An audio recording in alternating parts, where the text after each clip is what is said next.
GTX 1050 was an entry-level graphics card that was released in 2016, and at the time, it was a popular choice for budget gamers, looking to build a reliable and cost-effective gaming rig. However, 6 years have passed since its release, and with the advancement of more and new powerful graphics cards, the GTX 1050's relevance in today's gaming landscape is up for debate. And that's why I decided to take a closer look at the GTX 1050 and evaluate its performance in modern games and determine whether it's still a viable option for gamers on a very tight budget. The specific card I have is a very interesting model, with a single slot design from Zotac, having 2 fans and being just tiny enough to fit into a human hand. But is the size of the card an indicator for its performance? Well, only one way to find that out.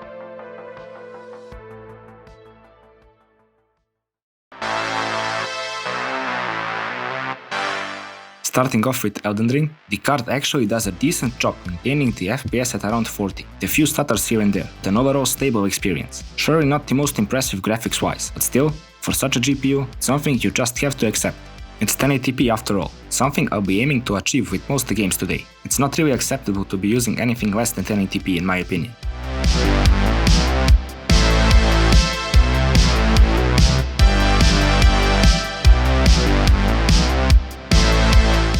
In Atomic Heart, the 1050 offers kind of shockingly good results. Once again, using the Full HD resolution and by turning all of the settings down, you can expect FPS around the 50s, never really dropping below an enjoyable experience. This might mean that there is even room to improve the graphics quality, but with only 2 gigs of VRAM, these settings seems like the best choice. The original Witcher 3 surely represented much less of a problem for the card, but with the remastered version, you need to reduce the settings quite a bit if you want a 1080p experience. Even with these settings, stutters can often occur, reflected by the percentile figures. Nevertheless, the GTX 1050 can offer once again a decent experience at 1080p, not bad at all for such a card. The first game in which the FSR mode comes to the rescue is Dying Light 2. Without the FSR mode enabled, it struggles to hit even 30 FPS at the same settings. But with the balanced mode, it becomes a much more enjoyable experience. And to be honest, FSR does a decent job of improving the FPS without a huge sacrifice in visual quality, as you can tell by the footage on screen.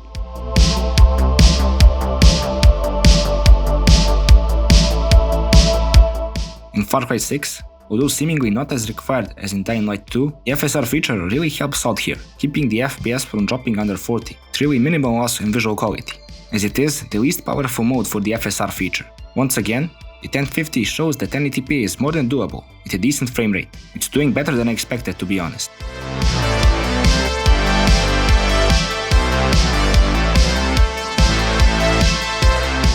Not the newest title on the list, but certainly a GPU killer. The Mafia Remake is a title which looks very good even at the most reduced settings, and it's even running on the 1050 at a decent frame rate. As you may know, the game is a bit more stressful on the CPU side of things, and the 11th Gen Core i5 does help out here a lot. But on the other side, it helps out to show the full potential of the GTX 1050, potential that's good enough for enjoying the game without a problem. Seemingly the most problems for the 1050 occurred in God of War. Even the most advanced FSR mode couldn't help out with improving the FPS to a playable state. Basically, whenever there are a lot of particles on screen, the FPS drops a lot, and it's going up and down quite significantly, never really stabilizing at a certain point. I saw this happen with quite a few cards. I don't really know what the cause of this is. Might be the small VRAM buffer. I'm not really quite sure. The conclusion is, God of War is not really playable on the 1050. Another resource-hungry title is the PC port of The Last of Us, the first game which didn't even run well. With all of these settings turned down, the resolution set to 720p and FSR set to performance mode. And with all of that, it still struggles to do even 30 FPS at some instances. One bright side to all of this is that despite all the reductions, the game somehow still looks decent. Sadly, it's just not performing the best on the GTX 1050.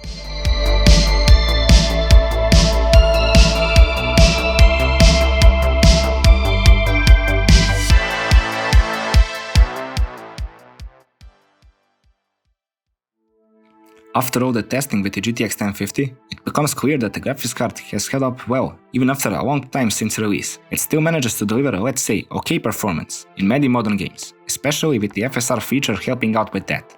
However, there are some games that it struggles to keep up with, resulting in unplayable FPS. But in all honesty, that's not something you don't expect to see from an entry-level card from 2016. Ultimately, Whether or not the GTX 1050 is the right choice for you will heavily depend on your specific needs and budget. If you're a casual gamer who doesn't mind playing games at lower resolutions and settings, GTX 1050 may be a viable option. If you're looking for a graphics card that can run the latest and greatest titles of recent times at higher settings and resolutions, it may be worth considering a newer and more powerful GPU. For the price of $40 to $50 on the used market, it's not a bad card, but maybe you should consider adding another $10 and get the 1050 Ti, which can certainly offer an even better experience, with realistically a marginal price difference. Thank you very much for joining me on this GPU review. Consider subscribing to not miss out on my future projects. I hope to see you in my next one as well.